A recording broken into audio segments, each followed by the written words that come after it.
जय श्री कृष्णा। आज हम पढ़ेंगे आमुख। हमें मानव समाज की वर्तमान आवश्यकता का ज्ञान अवश्य होना चाहिए। और यह आवश्यकता क्या है? मानव समाज अब किसी देश विशेष या जाति विशेष की भौगोलिक सीमाओं से बंधा नहीं है।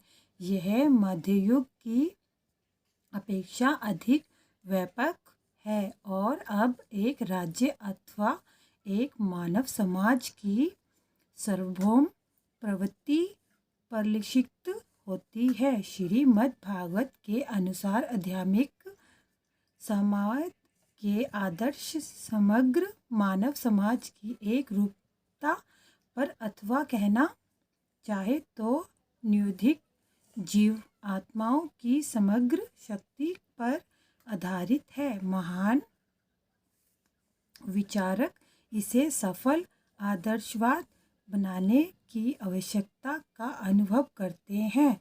श्रीमद् भागवत द्वारा मानव समाज की इस आवश्यकता की पूर्ति हो सकेगी। अतः इसका शुभारंभ वेदना दर्शन के सूत्र जामध्याय से होता है, जिससे सामान्य हित के आदर्श की स्थापना हो सके। इस समय मानव समाज विस्मृत के अंधकार में नहीं है।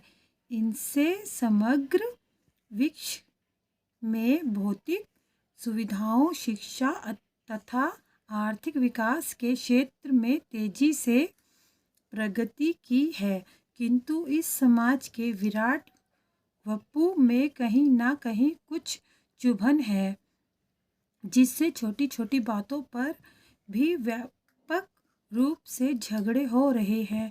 अतः ऐसे दिशाबोध की आवश्यकता है जिससे सामान्य हित के लिए मानवता शांति, मैत्री तथा समृद्धि के क्षेत्रों में एक हो सके। श्रीमद् भागवत से इस आवश्यकता की पूर्ति होगी, क्योंकि यह समग्र मानव समाज के पुण्य आध्यात्मिकरण के लिए एक सांस्कृतिक भेंट है। जय श्री कृष्ण। आमुख। श्रीमद् भागवत का पठन पाठन विद्यालयों तथा महाविद्यालयों में भी होना चाहिए, क्योंकि महान छात्र भक्त प्रहलाद महाराज ने समाज के आसुरी स्वरूप को बदलने के लिए भागवत में इसकी स्तुति की है। कुमार अचरेतपक्ष धर्मन भागवत तहीन दुर्लभ मनुष्य जन्म तद तत्वे दुर्वर्तितम। जय श्री कृष्ण। मानव समाज में जो विषमता व्याप्त है, उसका मूल कारण ईश्वरहीन सभ्यता में सिद्धांतों का अभाव है। परमेश्वर अर्थात सर्वशक्तिमान विद्यमान है, जिनसे प्रत्येक वस्तु का उद्भव होता है, जिनके द्वारा सबका पालन होता है और जिनमें विश्रांति के लिए सबका विलंब होता है। भौतिक विज्ञान ने सृष्टि के परम स्रोत की खोज के लिए जो प्रयास किए हैं वे अपर्याप्त हैं, किंतु तथ्य यही है कि जो भी अस्तित्व में है वह प्रत्येक वस्तु का एक परम स्रोत है। इस परम स्रोत के व्याख्या यह सुंदर श्रीमद् भागवत में तर्कयुक्त एवं प्रामाणिक रूप से की गई है। जय श्री कृष्ण। जय श्री कृष्ण। श्रीमद् भागवत ने केवल प्रत्येक वस्तु के परम स्रोत को जानने के लिए दिव्य विज्ञान है, अपितु ईश्वर से अपने संबंध को जानने और इस पूर्ण ज्ञान के आधार पर मानव समाज की पूर्णता के प्रति अपने कर्तव्य को पहचानने का दिव्य विज्ञान है। यह संस्कृत भाषा में ओजपूर्ण पठनीय सामग्री है, जिसका अब संस्कृत में अंग्रेजी में विस्तार अनुवाद किया गया है, जिससे कि इसके सतर्क पठन मात्र से ईश्वर को भली भांति जानने जा सके। यही नहीं, इसका पाठक नास्तिकों द्वारा किए जाने वाले प्रहारों से अपनी रक्षा करने के लिए पर्याप्त शिक्षित बन सकेगा।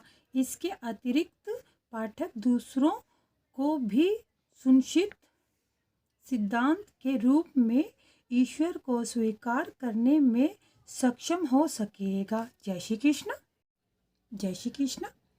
श्रीमद् भागवत का शुभम परम सूत्र के परिभाषा से होता है। यह शील व्यासदेव द्वारा रचे वेदांत सूत्र पर उन्हीं का प्रमाणिक भाष्य है, जो क्रमशः 9 स्कंदों में विकसित होकर भागवत साक्षात्कार की सर्वोच्च अवस्था तक पहुंचाता है। दिव्य ज्ञान की इस महान कृति के अध्ययन हेतु मनुष्य में जिस एकमात्र योग्यता की आवश्यकता है, वह है सावधानी के साथ एक एक पग आगे बढ़ा जाए और किसी साधारण पुस्तक की भांति पढ़ने में कूद फांद न मचाइए जाए, अपितु इसके अध्यायों को क्रम पूर्वक एक एक करके पढ़ा जाए। संपूर्ण पाठक इस प्रकार व्यवस्थित किए गया है कि पहले मूल संस्कृत पाठ, उनका अंग्रेजी लिप्यान्तरण, फिर संस्कृत शब्दों के पर्याय और तब अनुवाद तथा तात्पर्य दिए गए हैं, जिससे कि जब कोई प्रथम 9 स्कंदों को समाप्त कर ले तो उसे निश्चय ही भागवत साक्षात हो पाए। जय श्री कृष्ण। इसका 10वां स्कंधन प्रथम 9 स्कंदों से विभिन्न है, क्योंकि इसका सीधा संबंध भगवान श्री कृष्ण के दिव्य लीलाओं से है। जब तक प्रथम 9 स्कंदों को पढ़ नहीं लिया जाता, तब तक 10वां स्कंध के प्रभावों को ग्रहण नहीं किया जा सकता। यह ग्रंथ 12 स्कंदों में पूरा हुआ है। इनमें से प्रत्येक स्कंद अपने आप में स्वतंत्र है, किंतु सबों के लिए उत्तम होगा कि वे क्रमशः एक के पश्चात दूसरे स्कंद को छोटे छोटे टुकड़ों में पढ़ें। श्रीमद् भागवत को प्रस्तुत करते हुए मैं अपनी न्यूनताओं को स्वीकार करता हूँ, किंतु फिर भी मुझे विश्वास है कि श्रीमद् भागवत के निम्नलिखित कथन के आधार पर विचारक तथा समाज के नायक इसका सम्यक स्वागत करेंगे। जय श्री कृष्ण। वह कथन लोगों के पापों के विरुद्ध विरोध है, भले ही वह प्रति श्लोक से बंधा ना हो। ऐसे नाम जो अंत की प्रसिद्धि को धारण करते हैं, संत पुरुष इन मंत्रों को सुनते, गाते और जपते हैं। इसके विपरीत वह साहित्य जो अंत भगवान के नाम, यश, रूप तथा लीलाओं की दिव्य महिमाओं के वर्णों से परिपूर्ण है, एक दिव्य रचना है जो इस विश्व की गुमराह की गई सभ्यता के अपवित्र जीवन में क्रांति लाने के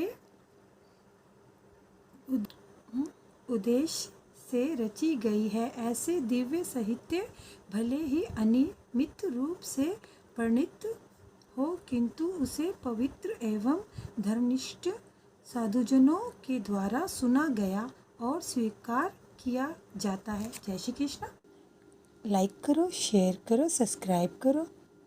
धन्यवाद। हरे कृष्णा।